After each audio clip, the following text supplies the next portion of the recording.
제가 12절부터 받들어 읽겠습니다. 여호수아 11장 12절부터입니다.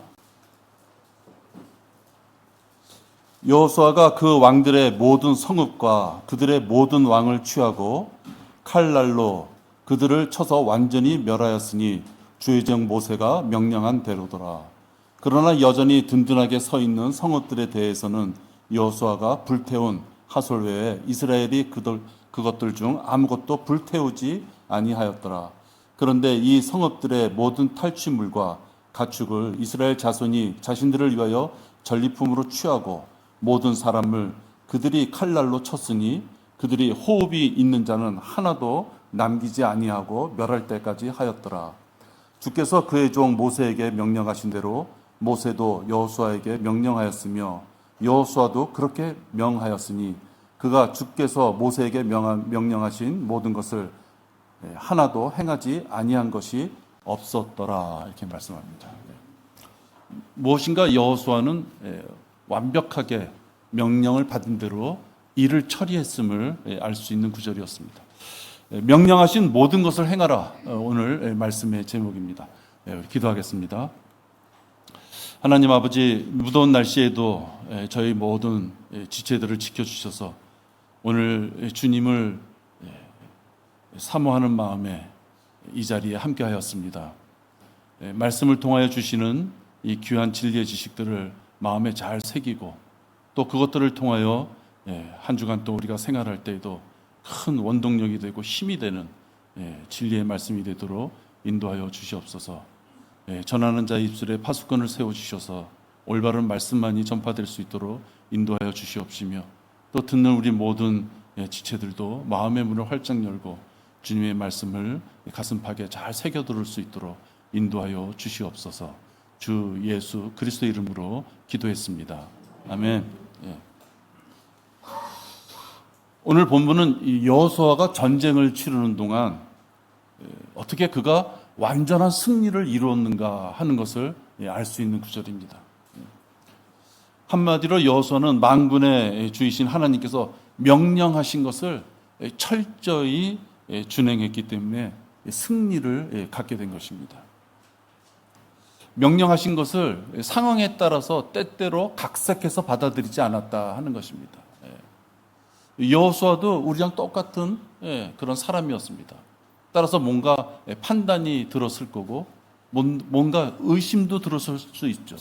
또 의심이라기보다는 그 방법보다는 이런 방법이 더 낫지 않을까 이런 생각도 분명히 했었을 것입니다. 그런데 오늘 읽은 구절을 통해서 보면 그는 그러지 않았다는 것을 알고 있습니다.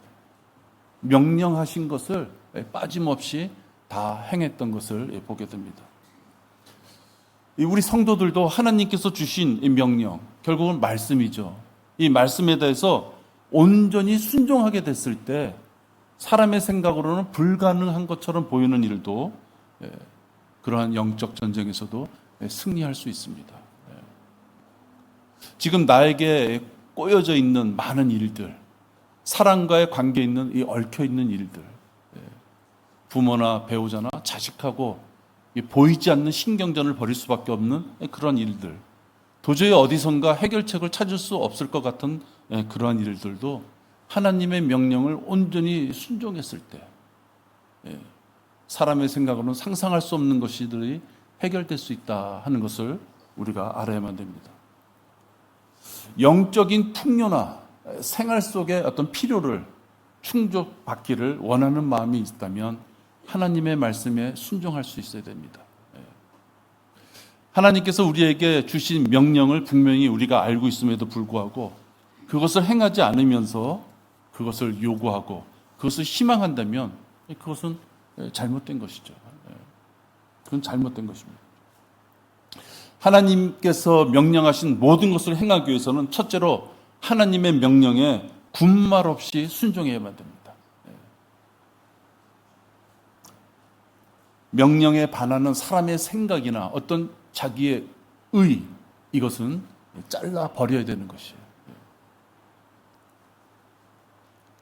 그리스도의 명령에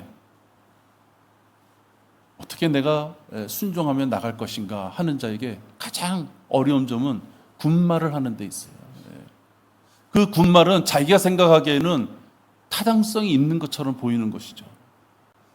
그러나 그 군말이 하나님의 말씀하고 어긋났을 때는 아무 소용이 없는 것입니다. 당장 버려야 될 것이죠. 그 버리기까지는 힘들 수 있습니다. 그러나 버려야 되는 것입니다. 그것을 버리는 자와 버리지 못하는 자가 하나님 앞에 경건한 모습으로 다가서는 그 자세와 생활의 행태가 다르게 나타나는 것이죠. 주께서 그들에게 말씀하시기를 그물을 배 오른편에 던지라 그러면 찾으리라고 하시더라. 그러므로 던졌더니 고기수가 많아서 그물을 끌어올릴 수가 없더라. 베드로를 비롯해서 한 6명, 7명 되는 하는 예수님의 제자들이 밤새도록 그물을 던졌어요. 자기네들이 평생 직업으로 갖고 있던 그 장소에서, 그러니까 고기 물결을 얼마나 잘 알겠어요. 몇 시쯤이면은 여기다 친다. 그죠? 왜 낚시 좋아하시는 분들 그거 잘 아시죠? 포인트라 그러잖아요. 엉뚱한데 헤매면서 치는 게 아니라 시간대와 장소대, 또 미끼까지도 뭘 써야 된다는 걸 잘 아는 것이죠. 그러나 그들이 밤새도록 그물을 쳤지만 한 마리도 잡지 못했어요. 그러나 그들이 예수님은 전문 어부가 아니잖아요. 그러나 예수님께서 그물을 배 오른편에 던지라 했을 때 그들이 던졌고 그물이 찢어질 정도로 많은 물고기를 그들이 잡았다는 것을 보게 됩니다. 던지라 했으면 던지는 것입니다. 밤새도록 내가 했는데요. 여기는 우리가 지금 수십 번, 수백 번 그물을 던졌습니다. 그런 소리 할 필요 없는 것입니다. 이스라엘은 여리코 성 침략해 들어갈 때 답답한 전략을 하나님께서 요구하셨어요. 매일 한 바퀴씩 돌아라. 어떻게 돌아라? 침묵하는 가운데. 마지막에는 7바퀴를 돌아라 했어요. 우리가 보통 게임을 해도, 그죠? 입을 꽉 다물고 돌아라 그러면 얼마나 답답하겠어요. 제가 영업사원들을 이렇게 교육할 때가 있었는데요. 영업사원들 교육할 때 제일 그들이 하기 싫었던 것이 산을 타고 보트를 타고 달리기를 하고 그게 싫은 것이 아니라요. 한 2km 정도를요, 입을 다물게 하고 걸어가게 해요. 그럼 미치는 거예요. 얘기하고 싶어서. 그죠? 막 점수 까거든요. 몇 번 교육생, 몇 번 교생. 입을 다물고 있다는 것이 얼마나 힘든 거예요. 특히 전쟁터에서 으쌰으쌰하고 사기를 불러일으키고 고함을 질러야 되는 그런 전쟁을 앞둔 그런 자들이 7바퀴를 아무 말도 못하고 돌았어야 되는 것이. 여러분들이 전쟁을 치르는 사람이라면 어떻겠습니까? 얼마나 답답했을까요? 그죠? 왜 7바퀴를 허망하게 돕니까? 체력을 비축하고 무기도 더 잘 손질하고 또 정신교육도 강하게 받고. 그러나 하나님께서는 그런 걸 요구하지 않았어요. 묵묵히 말없이 7바퀴를 돌아라 했을 때 그들은 돌았던 것이 불평 없이 돌았어요. 자신의 생각을 접었던 것이죠. 조용히 주님의 말에 그들은 순종했던 것입니다.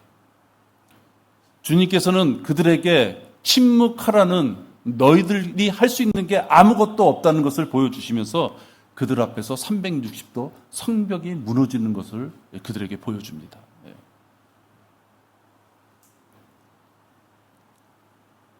우리가 하나님의 자녀고 또 하나님의 군사로서 이 땅을 살기를 원한다면 하나님께서 여러분 손에 주어진 그 성경 말씀에 따라서 명령한 것에 대해서 군말 없이 우리가 순종할 수 있어야 되는 것입니다.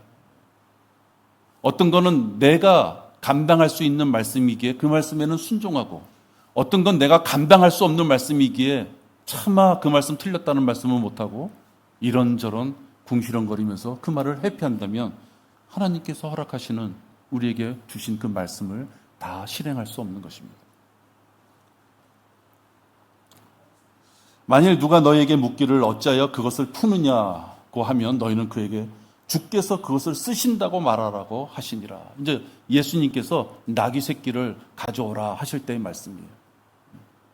예수님이 말씀하세요. 그들이 나귀 새끼를 가져가면 불평하지 않겠습니까? 그랬더니 예수님께서 주께서 그것을 쓰신다고 말하라 이렇게 합니다. 그랬더니 그 제자들이 역시 나귀를 데려올 때 그 주인들이 그렇습니다. 어찌하여 나귀 새끼를 푸느냐, 왜 가져가느냐 이 뜻이겠죠. 제자들이 여러 가지 설명할 수 있었겠죠. 제자들이 뭐라고 하냐면 그들이 말하기를 주께서 그것을 쓰신다고 하더라. 토시 하나도 안 틀리게 주께서 그것을 쓰신다고 말하라 했더니 주께서 그것을 쓰신다고 그들이 했던 것입니다. 하나님께서 우리에게 주신 말씀은 우리가 그것을 이해하는 범주 내에서 순종하라 하시지 않았습니다. 하나님이 주신 말씀은 우리가 따라야 되는 말씀인 것입니다. 이런저런 핑계를 대고 군말하지 말아야 됩니다. 담배 피지 마라. 그죠? 그 말이 왜 나옵니까? 우리 몸이 성전인데 그 성전에다가 백해 유익한 그 쾌쾌한 가스를 집어넣지 마라. 그런 뜻이에요. 술 먹지 마라. 왜 술 먹지 마라 그럽니까? 술은 성경에서 가장 큰 죄악인 음행을 저지르는 그 단계로 가기 위하여 가장 인간들이 취하는 것이 술이기 때문에 그렇습니다. 술도 음식인데요. 그렇게 말씀하시죠. 그 뜻이 아니지 않습니까? 그죠? 그럼 술을 먹지 말아야 되는 것이죠. 한 잔은 괜찮아. 순도가 약한 건 괜찮아. 그런 거 없어요. 술은 쳐다보지도 말라 그랬어요.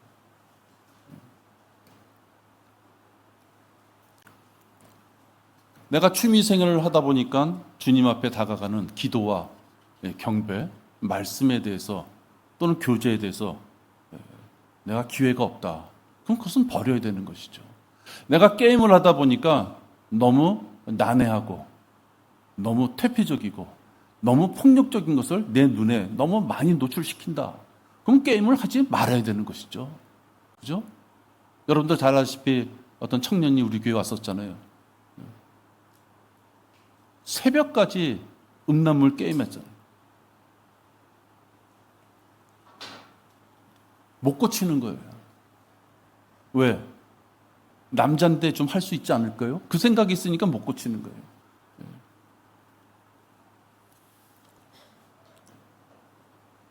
시기하고 분파를 만들고, 시기하고 분파를 만드는 자들은요, 타당성이 있어요. 그들 나름대로. 건수가 있다는 것이에요. 이래 이래서 나는 누구를, 시기한다 표현 안 하죠. 이래 이래서 난 누구를 그렇게 생각한다. 이렇게 점잖게 표현하죠. 그 시기에 동조하는 자가 있으면 분파가 일어나는 것이에요. 하나님의 말씀에 합당하지 않은 부분이라면 시기와 분파가 아니지만 하나님의 말씀에 분명히 합당하지도 않은데 누구를 시기하거나 그래서 결국 분파를 일으킨다면 그것은 하지 말아야 될 것입니다. 핑계를 대며 군말하는 자들은 되게 교만한 자이죠. 자기의 의와 판단과 생각을 버릴 수가 없기 때문에 자기가 무엇인가 되는 줄 알고 생각하는 것이에요. 잘못된 지식으로 무질서하게 투덜대게 되는 것입니다.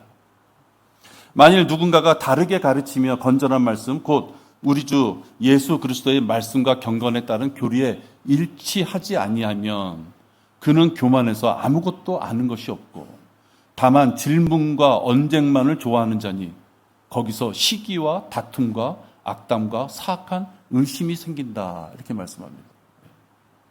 하나님의 말씀에 토를 달고 그 토에 동조하는 자가 생기면 결국은 시기와 다툼과 악담과 사악함이 생긴다. 이렇게 말씀하십니다.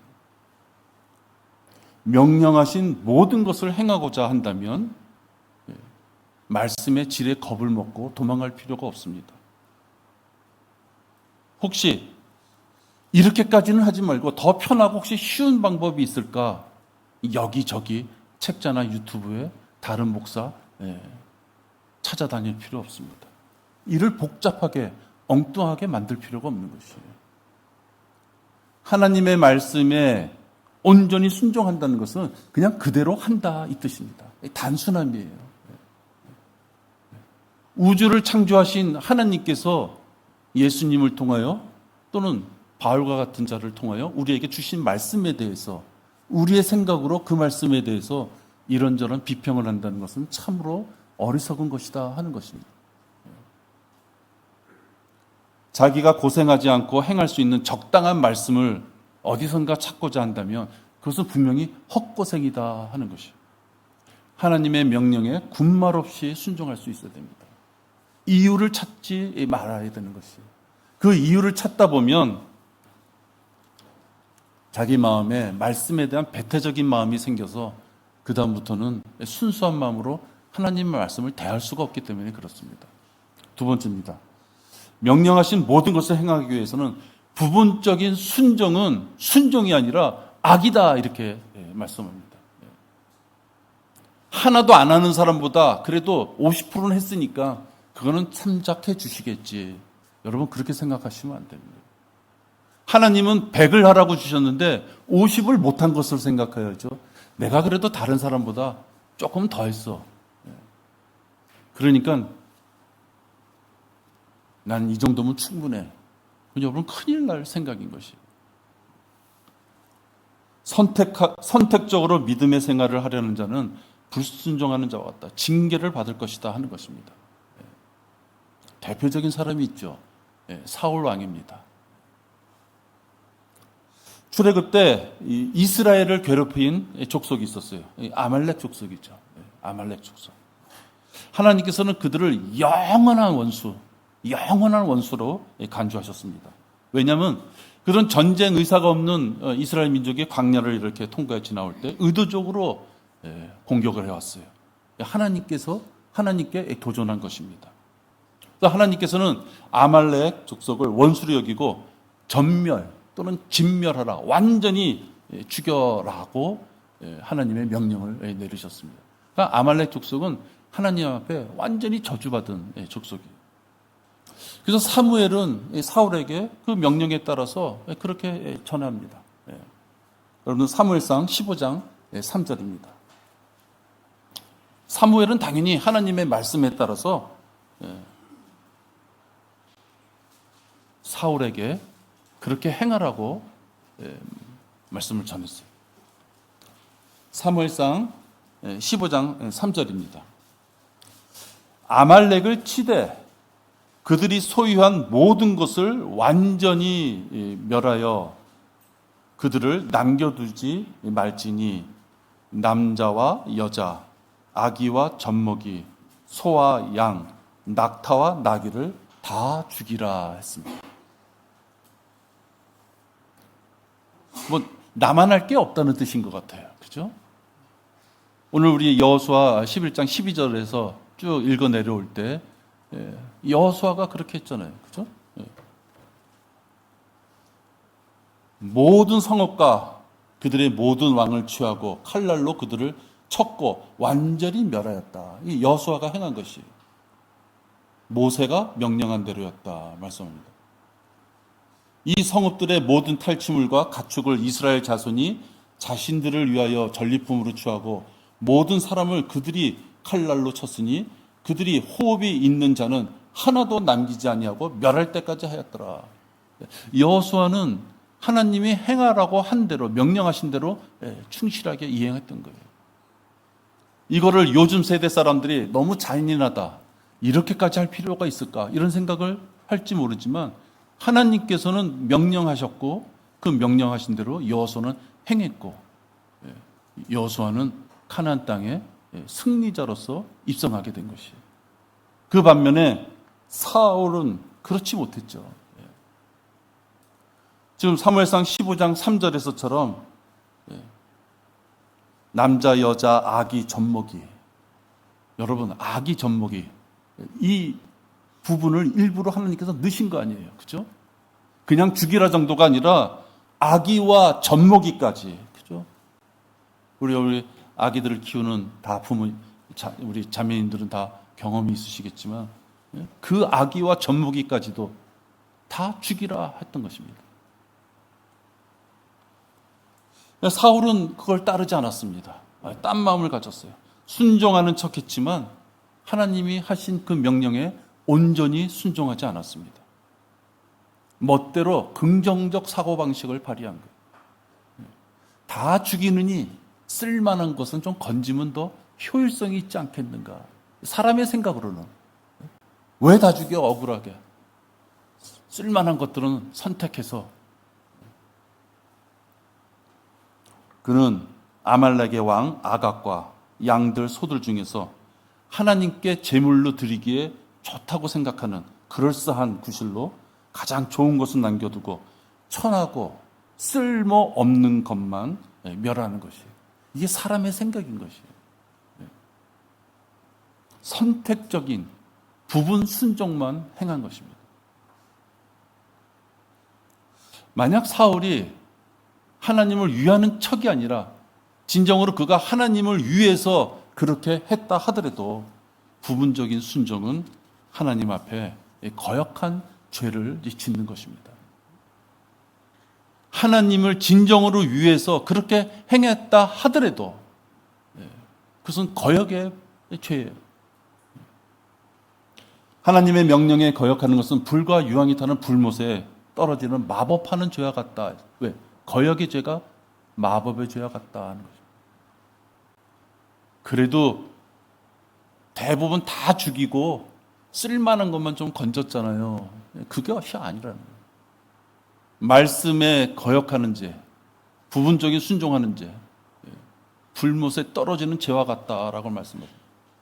말씀에 복종하는 것이 희생제물보다 낫고 말씀에 경청하는 것이 순양의 기름보다 낫다 말씀합니다.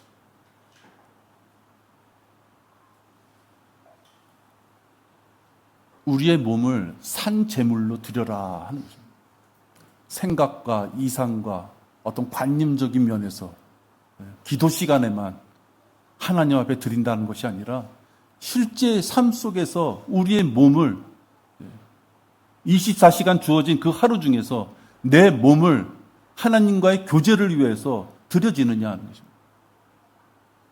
좀 더 일찍 일어나고 좀 더 늦게 자면서 말씀을 읽고 하나님께 기도하고 요일을 지켜서 그 시간만큼은 하나님과의 교제를 위하여 자기 시간을 할애하고 내 몸뚱아리로 이용해서 하나님께 드려줄 수 있는 것은 하나도 하지 않으면서 생각으로만 한다? 여러분 그것이 진정한 의미가 있습니까?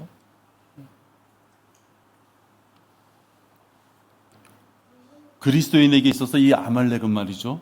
진멸해야만 되는 누룩인 것이에요. 죄인 것입니다. 지금 이 라오디게아 교회 이 마지막 교회 시대에는 여러분 누룩이 무엇이라고 생각합니까? 우리가 완전히 진멸해야 될 그 누룩이 무엇이라고 생각해요? 말씀을 무력화하게끔 만드는 그 거짓 교리들하고 타협하고 그 거짓 교리들에게 위선적으로 다가가는 것입니다.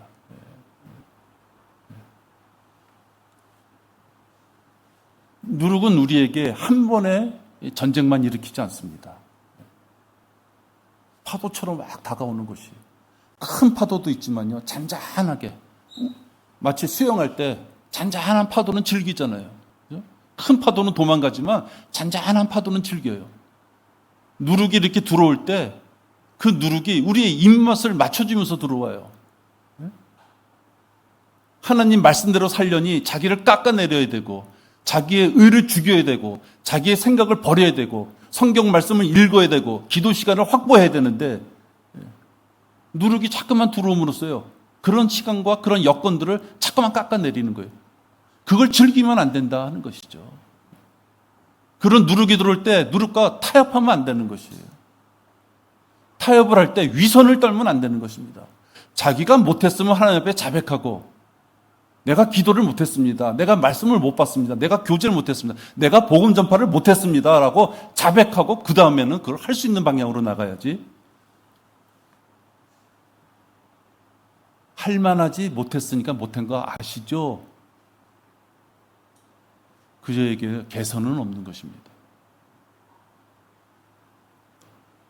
누룩을 가볍게 보고 허용하면요, 온 반죽이 다 상하게 되는 것이에요. 방심하면 전체가 곪게 되는 것입니다. 누룩으로 병든 자가 하나님의 명령을 온전히 수행할 수 없는 것이에요. 한 손으로도 할 수 있습니다. 한 손으로도 무엇인가 할 수 있겠죠. 근데 하나님이 두 손을 주셨어요. 제가 이 엄지손가락이 좀 아파서 정형외과 갔더니 정형외과 의사가 그래요. 오른손에, 내가 오른손잡이니까 오른손에 오른손가락이 10손가락에 하는 일보다 7, 80%는 더 많은 일을 합니다. 근데 실감을 했어요. 이 오른손 엄지가 아프니까요, 진짜 아예 왼손은 거의 무용지물일 때가 많고, 이 오른손 엄지가 아프니까 네 손가락이 별로 의미가 없어요. 그러니까 이 10손가락 중에서요, 이 오른손 엄지손가락 하나가 큰 일을 하는 것입니다.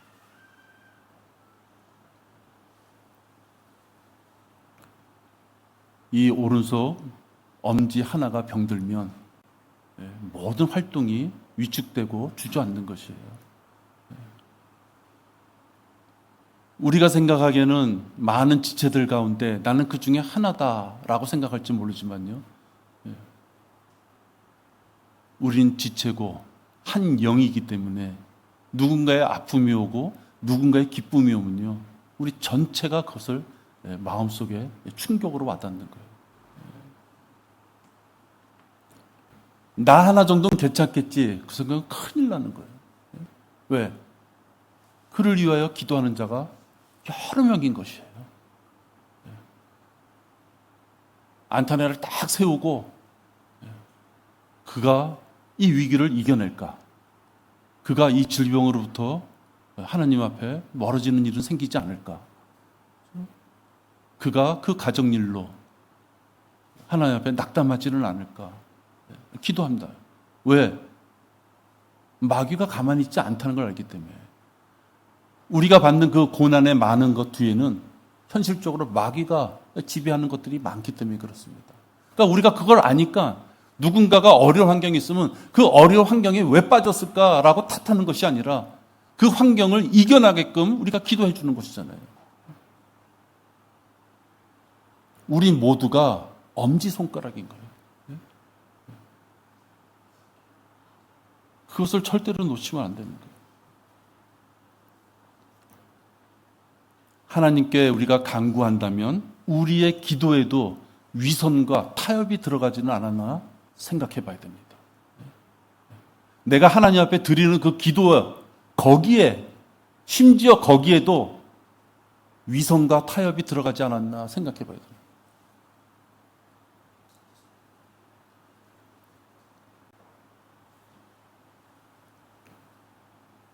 세상에서 성공하면 하나님께 영광을 돌리겠다고 그렇게 기도하는 거야. 지금 내 형편이 좀 어려우니까 지금은 하나님과의 관계를 잠시 접어두고 이제 내가 형편이 나아지는, 흔히 말하는 성공했다면 그때 가서 하나님 앞에 헌신하겠다고 그런 기도를 하고 있는 거야. 지금은 일이 너무 바쁘니 잘 되면 후에 물질로 하나님 앞에 헌신하겠다. 그것이 맞는 기도인가? 직장과 학교에서 친구들하고 어울리지 말아야 될 것, 행하지 말아야 될 것을 정욕을 위하여 행하면서 나중에 그들에게 복음을 전하려고 내가 시간을 갖습니다. 그런 헛된 구실을 기도한다는 것이 맞는가 하는 것입니다. 하나님께서는 온전하지 않은 기도에는 응답하지 않습니다.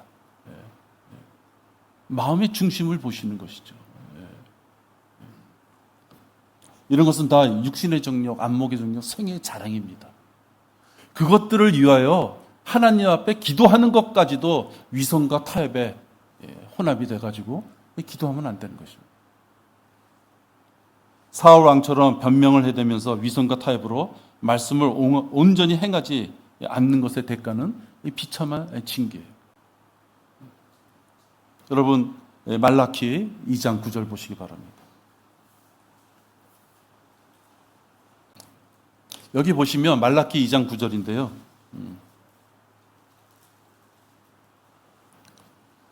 우리가 하나님의 말씀을 선택적으로 받아들이면서 살았을 때 어떠한 하나님의 판단이 있는지 우리가 알 수 있습니다. 그러므로 너희가 내 길을 따라 지키지 아니하고 율법을 편파적으로 지켰던 것처럼 나도 너희를 온 백성 앞에서 멸시받고 천대받게 했노라. 이 말씀에서 우리가 도망할 구멍이 없어요. 너희가 내 길을 따라 지키지 아니하고 율법을 편파적으로 지켰던 것처럼 나도 너희를 온 백성 앞에서 멸시받고 천대받게 하리라. 부분적인 순종은 죄악인 것입니다.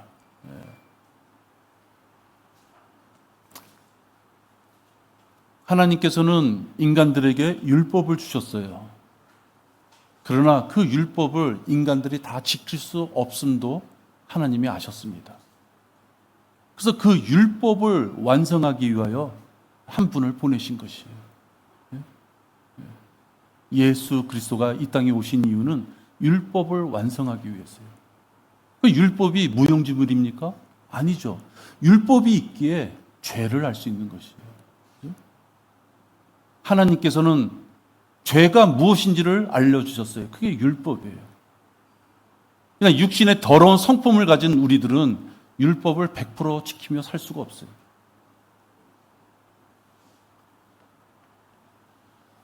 그래서 말라키 2장 9절에도 보면 율법을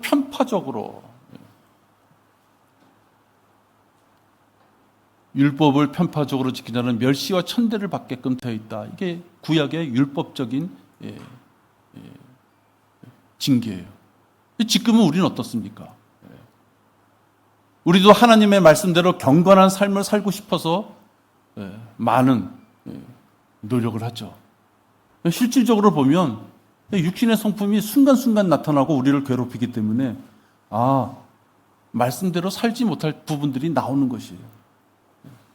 그럴 때 여러분, 편파적인 것, 부분적인 것, 그 순종은 하나님께서 멸시와 천대를 하시겠다는, 영원토록 동일한 성품으로 지금도 우리를 다루시는 그 하나님께서 편파적이고 부분적인 순종에 대해서는 가만히 두지 않으신다는 것에 대해서 우리가 안다면, 여러분, 우리의 삶 속에서 우리가 부족한 부분이 있었다면 자백하고 그 부분을 하나님 앞에 의뢰하면서 다음에는 그 부분을 우리가 명령대로 지킬 수 있도록 그렇게 개선하면서 나가야 되는 것입니다.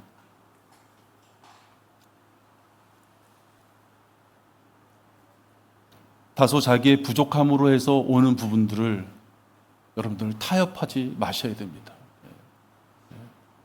말씀대로 지키지 못했기에 혹시 괴로운 부분이 있다면 그 괴로운 것조차도 하나님 앞에 의뢰하고 타협하지 말아야 되는 것이죠.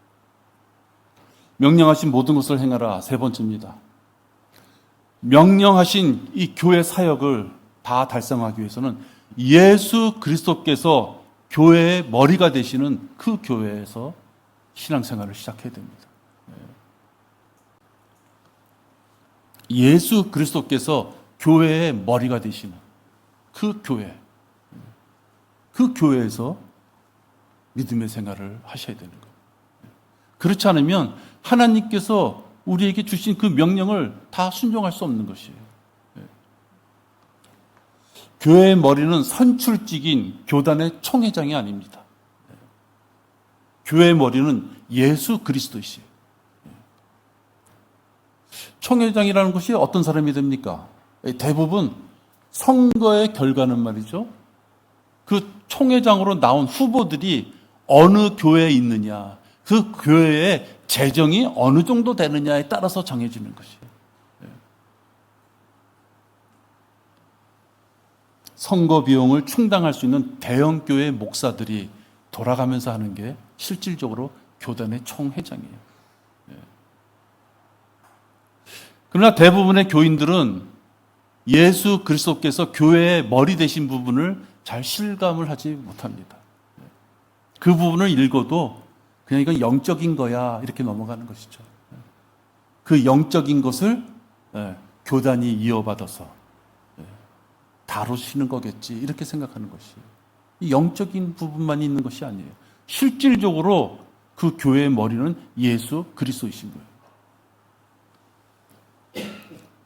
많은 교인들이 그 부분을 실감하지 못하는 이유는 종교적인 외식과 권위를 중요시하는 이 사건 목자들이 교회 위에는 당연히 교단이라는 것이 있다고 가르치기 때문입니다.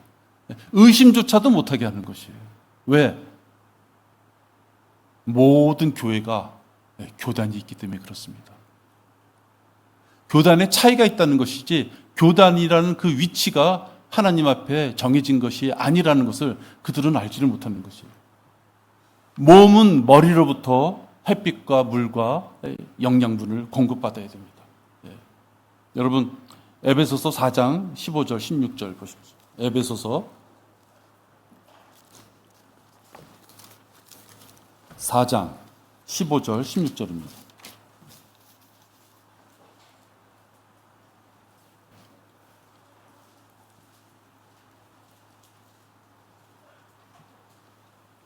마디와 힘줄을 통해 온몸에 모든 영양분을 공급하시는 분은 바로 머리이신 예수 그리스도시에요. 15절에 보면 오직 사랑 안에서 진리를 말하며 우리가 모든 일에 성장하여 그에게 이르리니 그는 머리시며 곧 그리스도시니라. 그로부터 온몸이 각 부분의 분량 안에서의 효과적인 역사를 따라 각 마디를 통하여 공급을 받아 알맞게 결합되고 체격이 형성되어 몸을 성장시키며 사랑 안에서 몸 자체를 세워 나가느니라.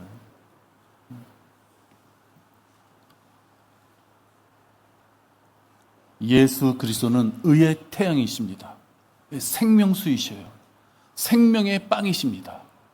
바로 그분께서 교회의 머리로서 예수 그리스도의 몸을 이루는 이 교회에 속한 이 지체들에게 하나님께서 지혜의 말씀도 주시는 것입니다. 교단의 총회장이 하나님의 말씀을 주시는 것이 아니고요. 그 교회의 머리이신 바로 예수 그리스도께서 우리 성도들이 성장에 필요한 영양분을 주시는 것이에요. 그러나 로마 카톨릭 교황이나 교주나 어떤 총회장이 갖는 그런 사람들은 각종 특권에 그들이 재미가 들려 있어요. 그래서 그들은 그리스도의 몸인 이 교회를 누가 다스리느냐? 예수 그리스도를 제쳐놓고 선출직인 교단의 총회장이 다스리게끔 헌법을 인간들이 만들어서 시행하는 것이에요. 성경 어디를 봐도 교단이라는 말이 없습니다. 당회장, 총회장이라는 말도 없어요. 예수님을 대신해서 교회를 행정적으로, 물리적, 금전적으로 교단이 각 지역에 있는 교회들을 통솔하라고 1년에 한 번씩이면 그 교회 재정이 잘 돌아가고 있는지 교단에서 와서 그 교회를 감사하라고 성경에 그런 말씀이 없어요.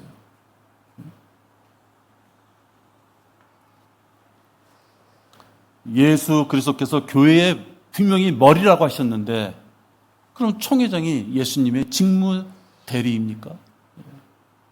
직무 대리예요?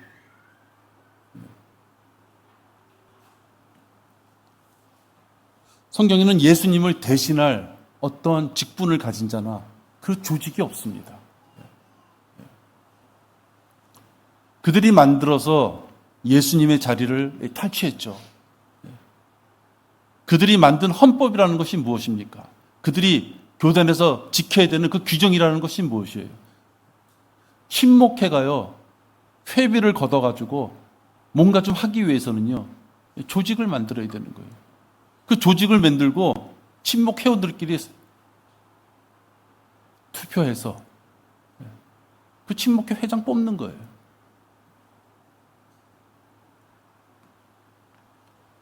이해타산이 맞는 사람들끼리 모여서 만든 일개 조직에 불과한 것입니다. 성경에 그런 조직을 만들어서 교회를 효율적으로 조직적으로 잘 조직해서 하나님의 일을 하라, 그런 말씀이 없습니다. 교회는 그리스도의 몸을 이루는, 또 그 몸은 어떠한 머리를 갖고 있느냐? 교단의 교주를 머리로 갖고 있는 것이 아니라 예수 그리스도를 머리로. 그것이 하나님이 우리에게 주신 교회의 구조예요. 머리 되시는 예수 그리스도를 버리고 돈 봉투가 난무하는 투표를 통해서 뽑은 사람의 통제를 받고 있는 것이 지금 교단 교회의 현실인 것입니다. 여러분도 잘 아시잖아요. 비참한 현실인 것이죠. 생명이 되시고 우리를 위하여 십자가에 못 박혀 죽으신 그 예수님을 멀리하고 그 자리에다가 돈 있는 교회 목사를 뽑아놓고 그 목사의 통제를 받겠다 하는 것입니다. 이것은 마치 이스라엘 백성들이 하나님의 통치를 버리고 주변의 이방인들처럼 왕을 주십시오 한 거나 똑같은 거예요. 난 이제 하나님의 통치가 싫습니다. 사람 중에서 왕을 뽑아서 그 사람의 통치를 받겠습니다.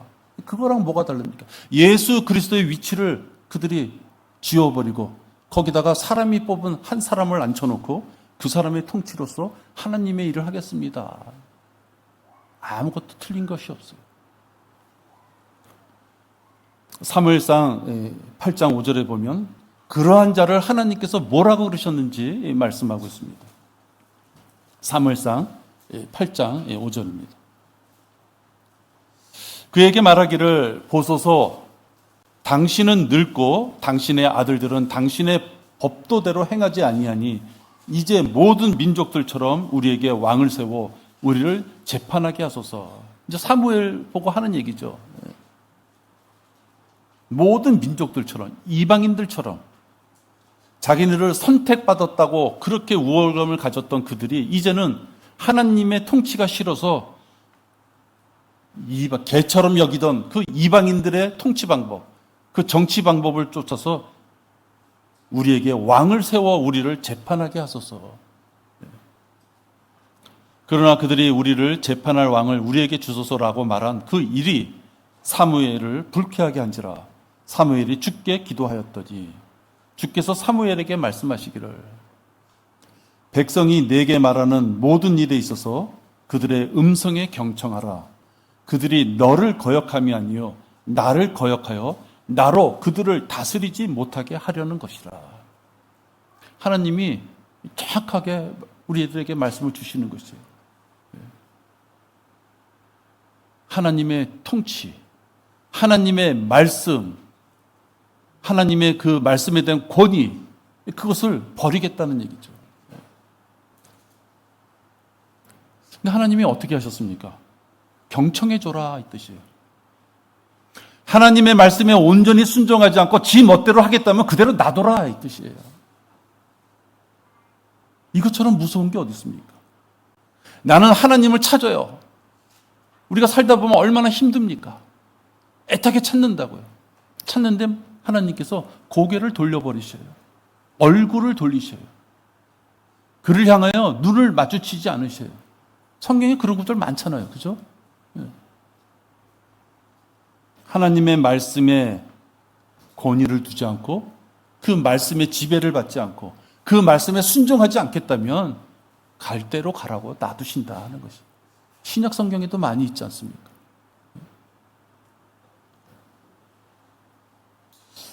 교단을 만들어 교세 자랑하죠. 전국에 목사 배출 몇 명, 교회가 몇 개 있고 재정이 얼마고 그런 거를 자랑합니다. 우스갯소리지만 차가 무슨 차고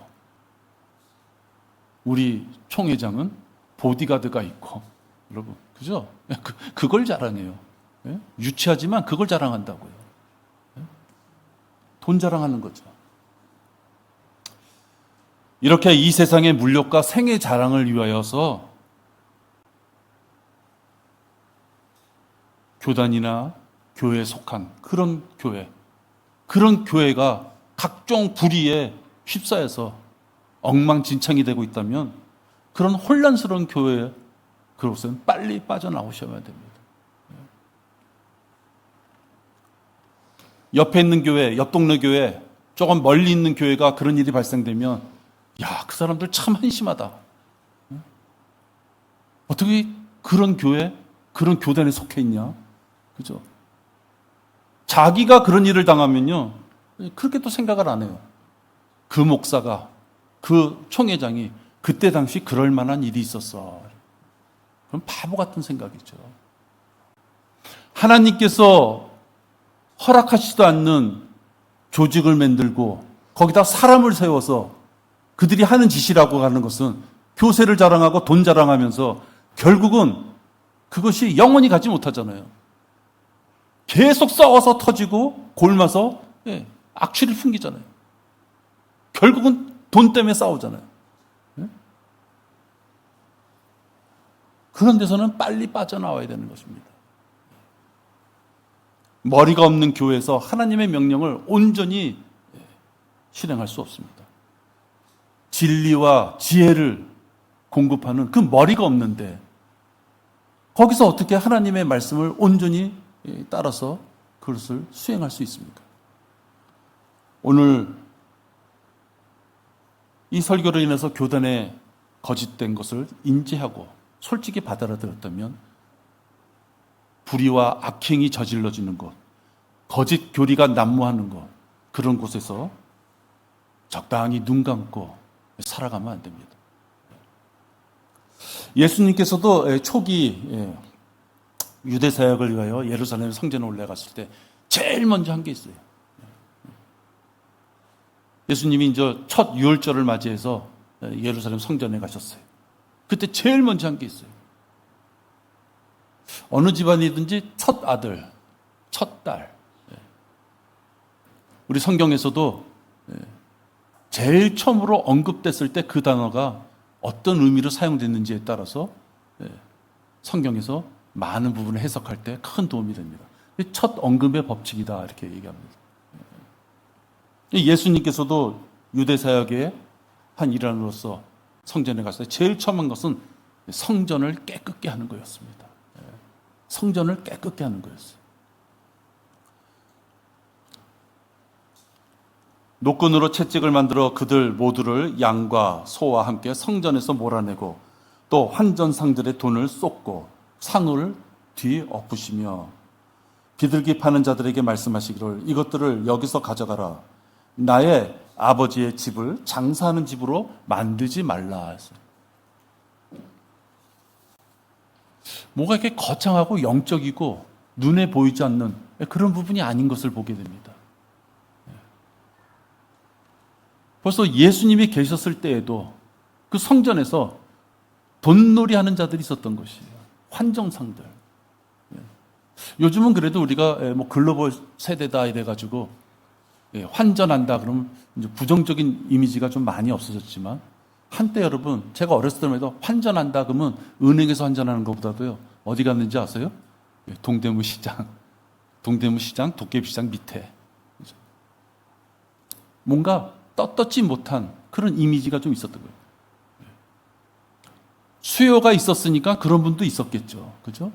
그냥 어쨌든 간에 뭔가 돈놀이 하는 기분이 드는 거예요. 돈 놓고 돈 먹게 하는 거죠. 근데 예수님이 초림 때 오셨을 때 이미 그 성전에서도 돈놀이 하는 사람이 있었고 장사치들이 있었어요. 그 장사치들은 재물을 바치기 위해 필요한 것들을 판다는 명목으로 성전 안에서 돈을 버는 비즈니스를 했던 것이죠.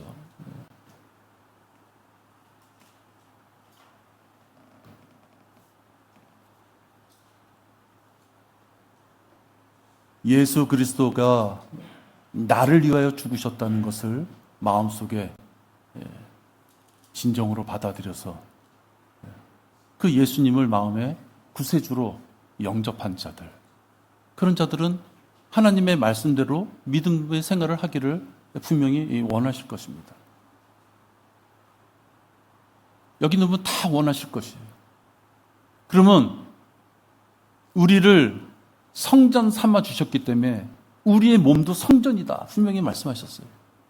아시죠? 성전이다.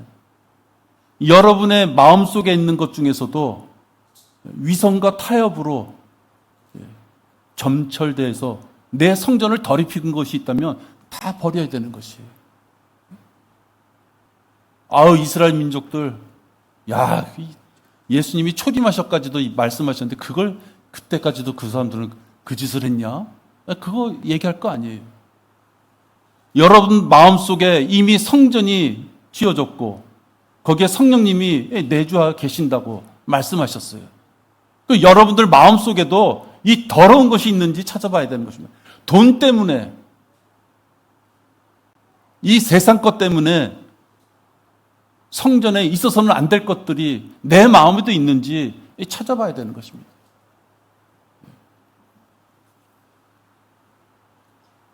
혹 교단에 누룩들이 들어와 있는 자들, 교단에 속한 교회에 다님으로써 교단에서 이야기하는 것들이 마음속에 누룩으로 들어와 있는 그런 자들, 그 누룩을 제거해야만 됩니다. 우리는 다 같은 왕 같은 제사장이라 그랬습니다. 우리 모두가 하나님 앞에 주 예수 그리스도의 이름으로 간구하고 자기의 신앙의 모든 것을 내놓고 다가설 수 있는 자격이 있는 자들입니다. 이미 그것을 우리가 영접하는 순간 다 하나님께서 우리에게 만들어 놓으셨어요. 그런 자들끼리 모여서 한 영이기에 교회를 이룹니다. 그리고 그 교회의 머리가 예수 그리스도시라 그래요. 그런데 그 자리를 교단에서 통제를 하고 있다면 그것은 잘못된 것입니다.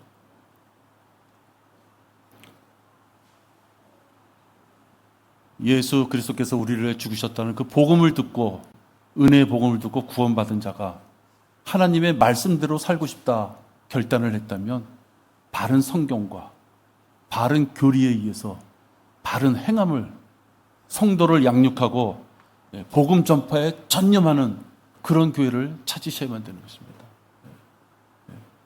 봉사활동 잘하고 나라에 큰 돈 갖다 바치고 그것이 아니고 올바른 교리로 양육하고 죽어가는 혼들에게 복음 전파를 전하는, 그것에 모든 것을 집중하는 그런 교회를 찾아야만 되는 것입니다. 오늘 우리는 하나님의 명령을 하나도 남기지 말고 빠짐없이 행하는 것에 대해서 우리가 살펴봤습니다. 예수 그리스도가 머리인 그런 교회에 다니셔야만 됩니다.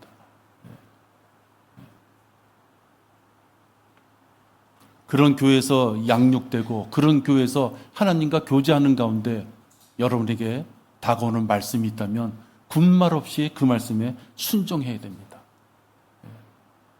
순종할 때 선택적으로, 편파적으로 그 말씀에 순종하는 것이 아니라 온전히 순종하고자 기도하시면서 정진해 나가야만 되는 것입니다.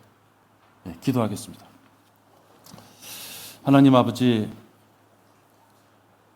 저희들을, 지옥에 갈 자들을 구원시켜 주시고 저희들을 하나님의 자녀로서 삼아 주시고 이제 저희들이 하나님 앞에 직접 나의 모든 것을 다 고백해 아버지 앞에 나아갈 수 있는 우리들을 만들어 주셨습니다. 이렇게 구원받은 우리들이 인간의 지배를 받는 그런 사악한 조직에 속해 있는 자들을 생각할 때 너무나도 안타깝습니다. 돈에 찌들고 음행에 찌들고 사리사욕에 찌든 애써 그들의 스스로의 잘못들을 위안하고 위안 삼으며 넘어가고자 하는 그들을 볼 때 너무나도 안타깝습니다. 아버지 하나님, 우리 작은 무리지만 이 무리들을 통하여서 올바른 복음이 전파되고 또 그러기 위하여 우리 마음에 혹 더러운 누룩이 있다면 빨리빨리 발견하고 하나님 앞에 자백하며 그 누룩들을 제거해 나갈 수 있도록 인도하여 주시옵소서. 주 예수 그리스도 이름으로 기도했습니다. 아멘.